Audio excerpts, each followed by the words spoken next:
We're going to perform the following head permeability test on a uniform sand sample that we're going to reconstitute here in the laboratory. And it's Monterey number 30 sand. This is one of the sands we looked at in the soil identification. And we're going to build the specimen in a mold, which is the same mold we're going to place it in for the actual testing itself. And our goal is to make a very, very low density sample to begin with. So we want to apply as little energy as we can during the preparation process. Before we actually do that though, we also want to get some initial information. So we want to measure the diameter of this cylinder that we're going to build the specimen in. We need to know that so that we can calculate the specimen cross-sectional area. So this particular cylinder is 3.725 centimeters in diameter. That'll go on your data sheet. And you can calculate the cross-sectional area then, capital A, from that information. Once we have the specimen built, then we'll measure what the height of the specimen is, or its length in terms of flow, capital L. We also need to get an initial mass of this beaker full of the sand. Rather than carry around the specimen to the scale and weigh it and possibly vibrate it and have it get denser, we're going to weigh this beaker full of sand before and after we build the specimen and subtract to figure out how much soil is actually in the specimen itself. And so this currently weighs 1,853.04 grams. In order to build that very low density specimen, we're going to use a technique called zero fall height pluviation, where we take a cylinder that's sized to just fit within the sample mold and the funnel, and we're going to add soil to the inner cylinder, but it's still sitting on top of that perforated screen at the base of that inner cylinder. So when I gently remove the funnel first, and then gradually lift this cylinder up, the sand is going to flow through the holes in that perforated screen at the bottom and very gently get deposited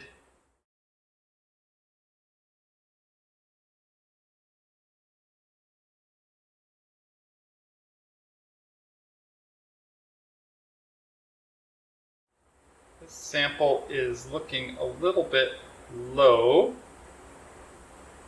so I'm going to add a little bit more to do that. Again, being gentle with it.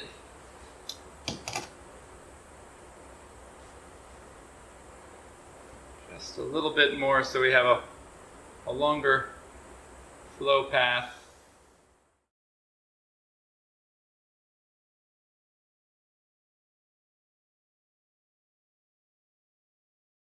Any extra sand we want to get back in here. We're going to weigh this beaker again to see what the difference is in terms of the mass, and that will be the sand that's in the sample itself. So now I need to put a screen on top of the sand. First a circular piece of essentially fine window screen, and then a more rigid perforated plate. There's a similar pair of these at the bottom of the specimen. That's what keeps the sand grains in place, keeps them from flowing through the system. My soil is not level on the top, so I'm going to level it out with a pencil first.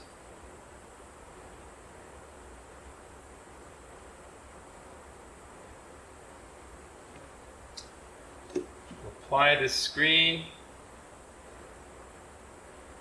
as flat as we can.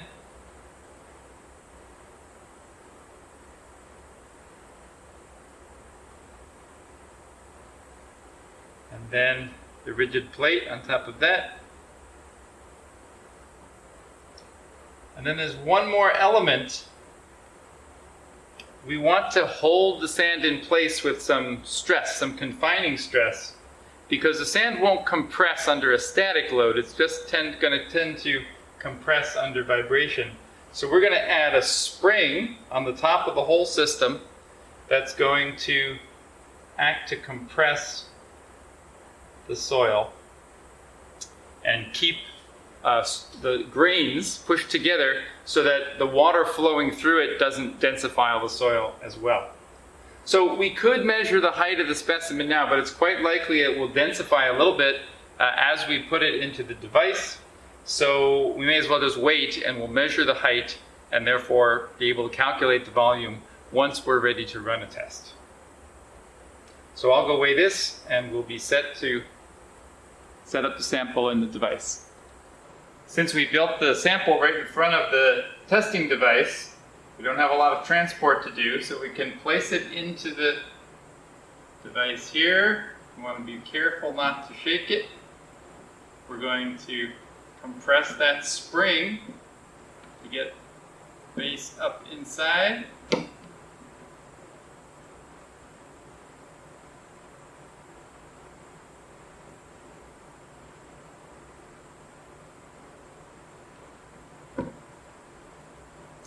Right, there's two blocks on the back that go against the system in the back. We can compress the spring here. We're going to tighten the whole system with this knurled nut on the top. So we're actually applying a fair amount of stress on the sand. As I mentioned, that'll keep the grains from rearranging during the flow of water through the specimen. It's also going to allow us, after we run the first experiment at this very low density, to change the density and repeat the experiment at a higher density. So let's get this tight here. And then we can also look at some of the valves that operate on this device. So in order to run the permeability test, water is going to flow down from the standpipe, which I know is off the screen at the moment, but it's going to come down through this vertical pipe, through the specimen, has to go through this valve, which needs to be open, and then out through this valve, and into sort of a special drainage feature here. Concentric circular basin. So the tube from the outflow goes inside the center basin, and all of our references to the elevation head throughout the experiment use this surface as the tailwater, as zero elevation. So later on when we talk about how high different reference points are, it's always in reference to this inner cylinder. That's going to be the tailwater where the water is overflowing and we know things are at zero pressure. So clearly these valves will need to be open to run the experiment. The other valves here are to help us fill the specimen and the standpipe with water. As you'll see, we have a large jug here of water, which is not distilled. It's not chemically different than tap water, but we've removed the air. It's de-aired water, so it has very little dissolved air in it. That will help us have a saturated specimen, which is actually pretty important to measure the actual permeability or hydraulic conductivity of the soil. So the way we're going to fill the testing device with water is actually using a vacuum. We're going to apply a vacuum to the top of the standpipe. That's going to come down through the system, ultimately when these valves are opened through this hose and into this reservoir. So we're going to pull the water with a vacuum through these valves, up through here, and up into the standpipe the first time. So to do that, I have to open the valves for the vacuum, progressively down through the system. Now we're applying some vacuum to the pore space in the sand. We're going to probably see a fair amount of bubbling as we fill the system because we have a high vacuum gradient operating here.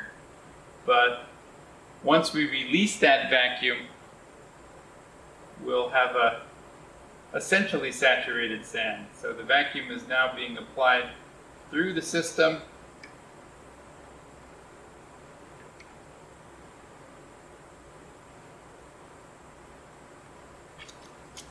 And I have to be a little careful with this one that we don't go too fast. We'd like to see the water move up smoothly through the sand.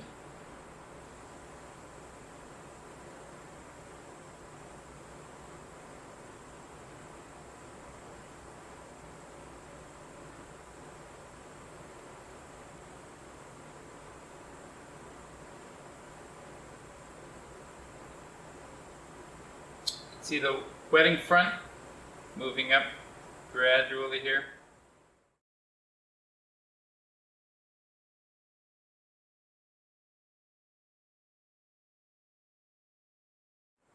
So we're displacing the air in the pore volumes, pulling it out the top, hopefully replacing it with just water in the pore space behind us now.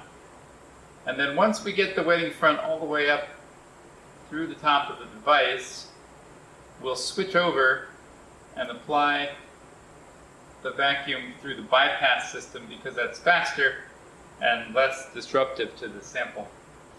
Just before we run the first test, when everything's ready to go, we want to measure the height of the specimen, which we're calling L because it's the length of the flow path. And it's possible that it's a little crooked, but I can just see top of the specimen there, 6.95 inches on that side.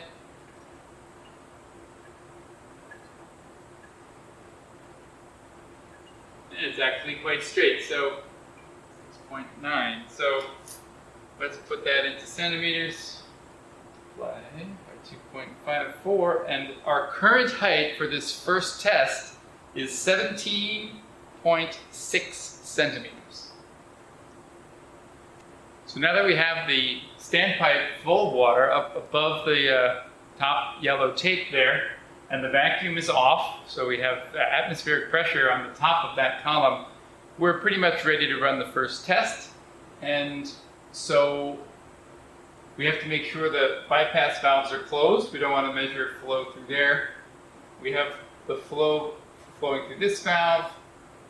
We'll open this to start the test, and this one is open as well. We have water at the tailwater elevation already, so that's good. It's probably hard to see in the video right now, but this top yellow mark, the top of that yellow tape, is at 160 centimeters above the tailwater. The top of the second yellow tape is 130 centimeters above the mark, and the bottom lower yellow tape, the top edge of that is 1 meter or 100 centimeters above that reference tailwater elevation. And so, as you know, with the falling head experiment, we don't need to measure the quantity of water that's coming out as long as we know the geometry of things. All we need to do is measure the amount of time it takes for water in the standpipe to drop from one known elevation to another. So during the experiment, we're actually going to take 2 increment times. One is from the top of 160 to the top of 130. And we're also going to measure from the top of 160 to the top of 100. Either of those is adequate to measure a permeability, so we're sort of getting duplicate information. We're going to calculate the permeability for both of those and compare them, make sure they're about the same. And then we'll move on to a higher density specimen. So I've got my stopwatch on my phone. I'll be watching here, letting you know when it's going. I probably can see this better than you can, just because of the video. So time of 0 is not when I open the valve, right? It's when the water reaches that 160 centimeter mark. In fact, I'm going to stand on a chair to remove that parallax from my viewing perspective. So here we go. starting in now. Hopefully you can see the wetting front dropping down. It's not a wetting front, it's the elevation of water in the standpipe. Has to flow through the low density material. Now bottom. We don't care what happens to the water that overflows here. It's just going down the sink because we don't need to measure that volume.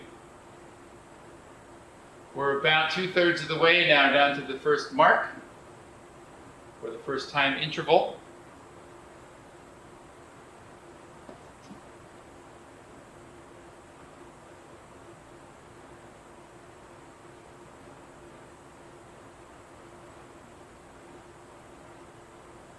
And our value is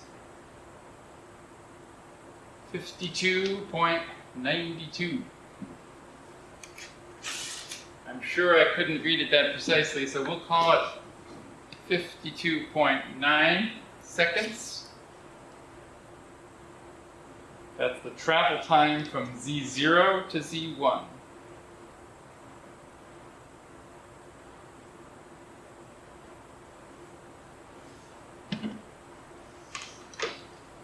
Tracking it there on the screen, now we're here.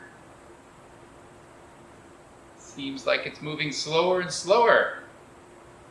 That's probably because it is, right? The lower the elevation gets, the less gradient there is across the specimen. So the times are not linear as the test goes on.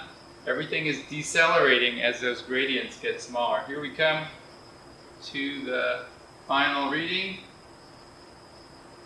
And it is 155.8.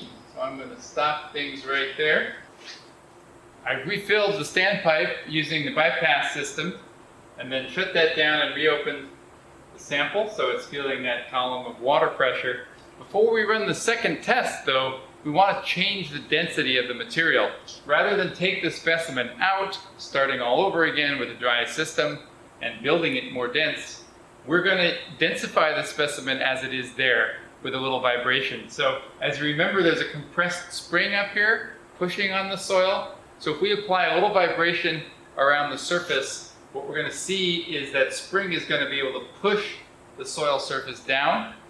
We have the same mass, but we're going to be pushing that into a smaller height, which is going to increase our density, of course, right? Now it's also going to reduce the flow path length, L. So there's sort of two things going to happen at once here, but let's do that densification.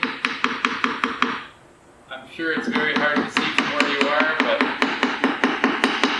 I can see the grains shifting down.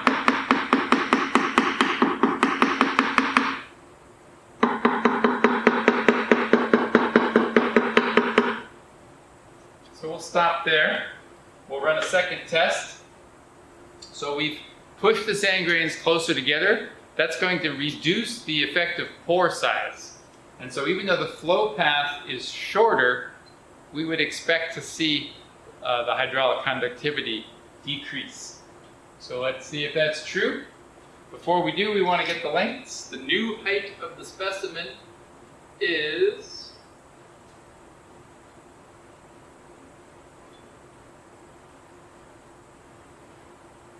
6.7 on this side.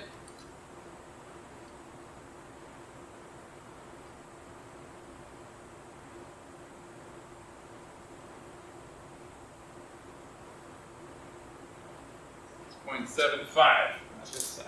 So we'll calculate that out, get it on the data sheet.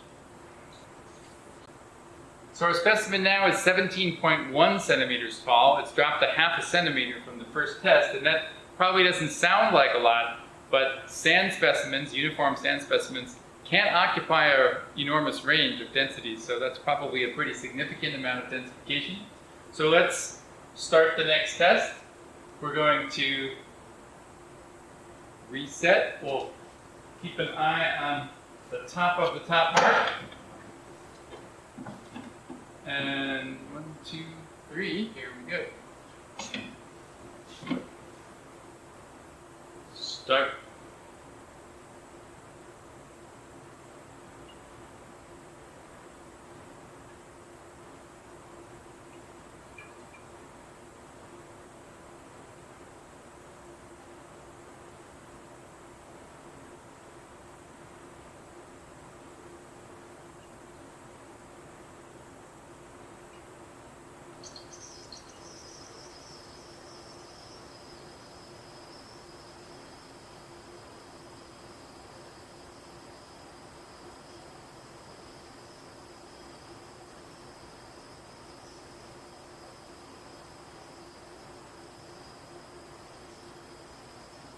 Here's our surface, approaching the second mark.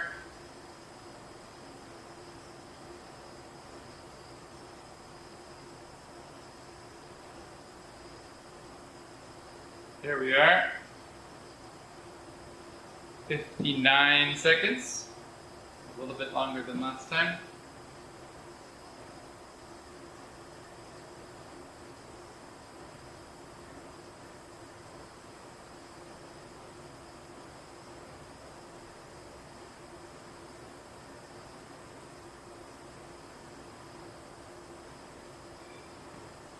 Moving down now toward the final mark here at the reference height of 1 meter. This is where things get slow. And now it should be even slower because we've made the pore spaces even smaller and more tortuous. So we expect the hydraulic conductivity to drop a little more.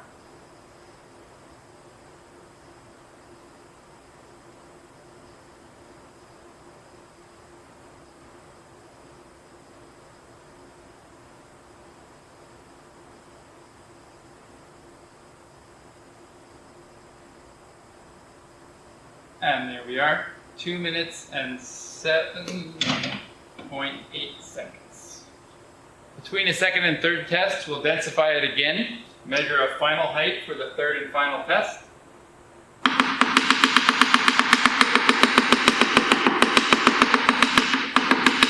Trying to be careful not to break the plastic cylinder.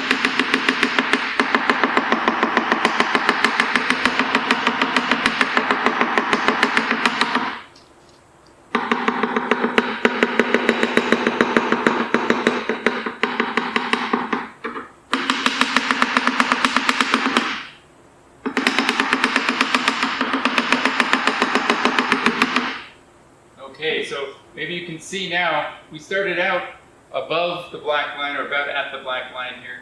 The tape, now we're down here. So this looks very promising. Glad we were able to get it denser again.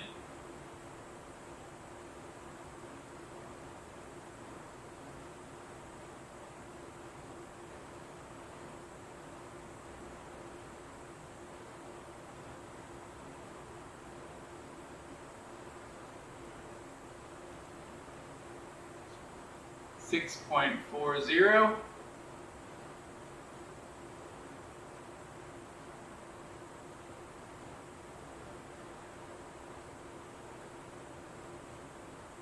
.50. So I've got a little bit of a slant to it. That's okay as long as we measure it on two opposite sides. We have a rigid element there that's planar, so we know what the average is. 6.45 times 2.54. So our new height is 16.4 centimeters for this third test. 16.4.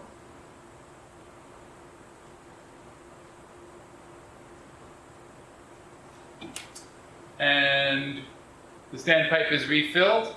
The vacuum is off. The bypass is shut. We've got the water pressure acting on the sample, the head, so we're ready to start the test. As long as I have my stopwatch ready for the third and final test at the new density, which you'll be calculating. Reset. Did I write that there?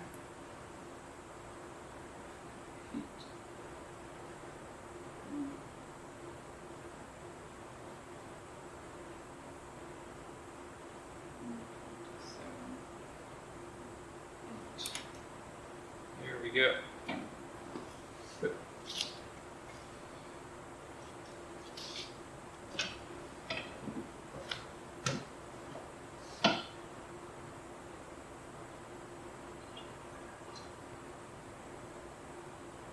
Starting.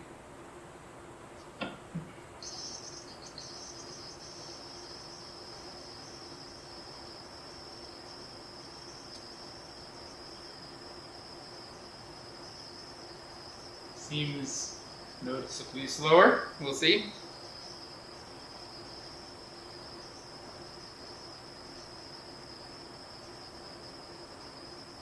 do remember when you're calculating the hydraulic conductivities that your flow path length L is changing between the three different experiments we're running.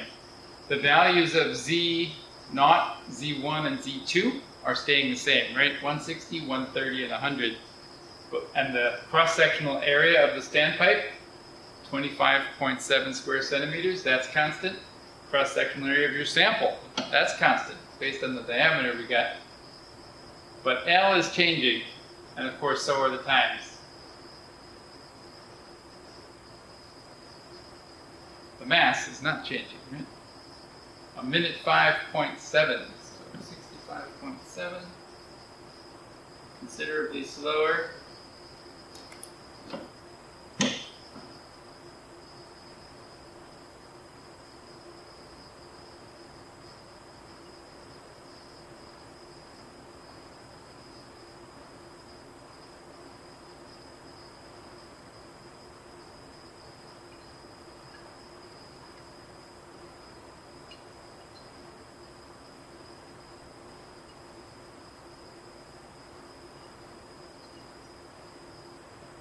Gets even less exciting if you're testing a fine-grained soil or a finer-grained sand even. This can go on for minutes and minutes. This one's not too bad. Okay, so you're going to take these elapsed times, calculate. Remember, there's two different values of hydraulic conductivity that you can get from each experiment. Compare the two as long as they're close. You can take the average of those two, and then we want to see how that measured hydraulic conductivity is changing with the void ratio, the density and the void ratio in the specimen. Okay, here we are.